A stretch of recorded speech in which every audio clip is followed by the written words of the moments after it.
the big beautiful bill was passed in July. You know, the IRS didn't have time to change all the forms, and so now everybody's going to get huge tax refunds if they were overtime workers, if they're seniors, if they had tip income.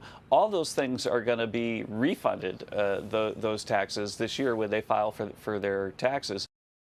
That's Trump economic chief Kevin Hassett spreading the good news about tax cuts. Joining us now is Congresswoman Claudia Tenney of New York and Congresswoman Beth Van Duyne of Texas. Ladies, great to see you. Thank you for being here. Congresswoman Claudia, let me come to you first because we've got all this great news about the tax cuts. We talked about it with Art and Steve Moore, but a lot of blue states, and yours in particular, I say in particular because both you and I live in the state of New York, but other blue states as well, and Washington, D.C., want to deprive their citizens of these tax cuts. That is, expose them to taxes on tips, on overtime, to give the break that seniors were hoping to get from the Trump tax cuts. They want to deprive it. It's like a big lump of coal in their Christmas stocking. What's going on there? Don't those politicians care that people like the idea of tax cuts, particularly if they're struggling as a waiter or a cabbie? Look, they're doing everything in New York to sabotage everything President Trump and the Republicans have done.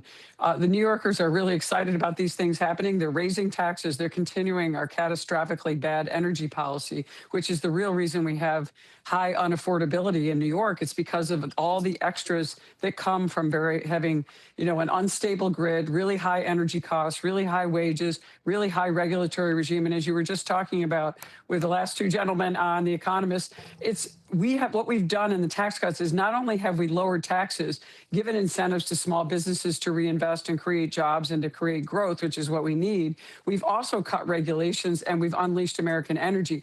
All those things will be working to benefit New Yorkers, but New York, again, is going to look at raising taxes and everything they can do to increase all those very things that are going to benefit New Yorkers, all because they want to just, eviscerate any of the gains that could be made on the federal side by President Trump and the Republicans in the House and Senate. Beth Van Duyne, you don't have those tax Scrooges in Texas, right? The Texans are going to feel the full force of these Trump tax cuts.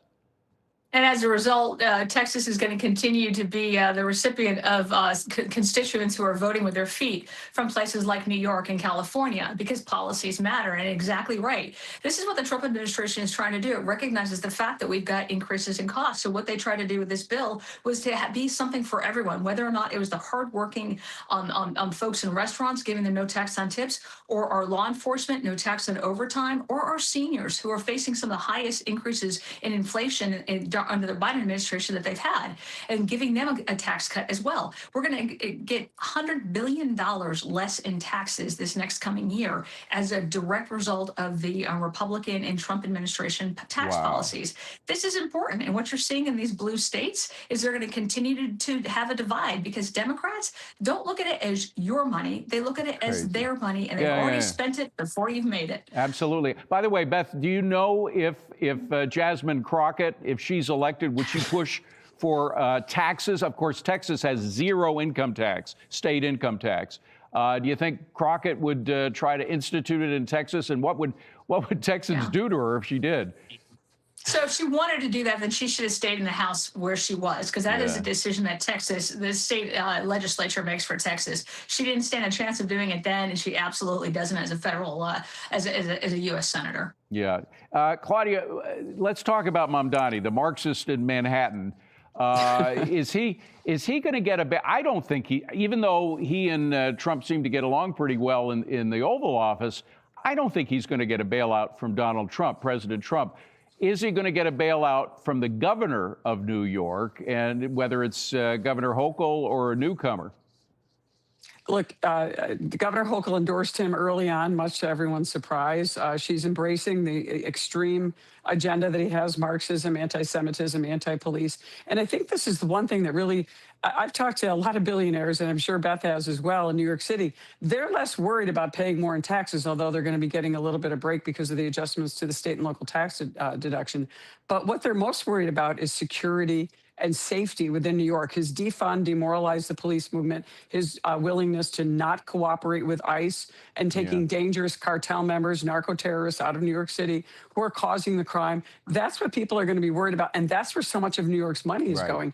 Billions and billions of dollars being spent on illegal immigrants, including cartel members, for all kinds of things that they haven't earned or don't deserve, and they should be deported. But we're going to see what he does. They're going to continue to protect those people against the will of the people, even in New York. Beth, so let's see what happens. I only have 15 seconds, but how good do Texans feel now about the border after President Trump fulfilled his promise to secure it? Yeah. You got 7 months of no criminal illegals or illegal aliens being released at the border. You've got 2.6 million who have deported or self-deported, and now you're seeing housing costs decrease as a direct result of people getting kicked out of housing or being deported that should never have been there. So Texans are definitely experiencing this. I think the rest of the country is as well. But this is what happens when you actually enforce the laws. We didn't have to have a massive new bill, but we're doing exactly what we can to support Immigration and Customs Enforcement. As mayor of a city, I experienced it firsthand when you work at the local level with the state and federal and you deport the people who shouldn't be there. We had more people who moved in, more businesses that wanted to be here. And this is a model that works across the country. I highly recommend this to blue states, to blue cities. Get on board. It works. I wish our leaders, other than Claudia, would take your advice, because it's not rocket science. We know what works. We know what doesn't. Congresswomen, have a wonderful holiday season. Have a great Christmas. Wonderful New Year. Thank you so much for being here. Merry Christmas, David. Merry Christmas to and both Happy of New you. Year. Thank you.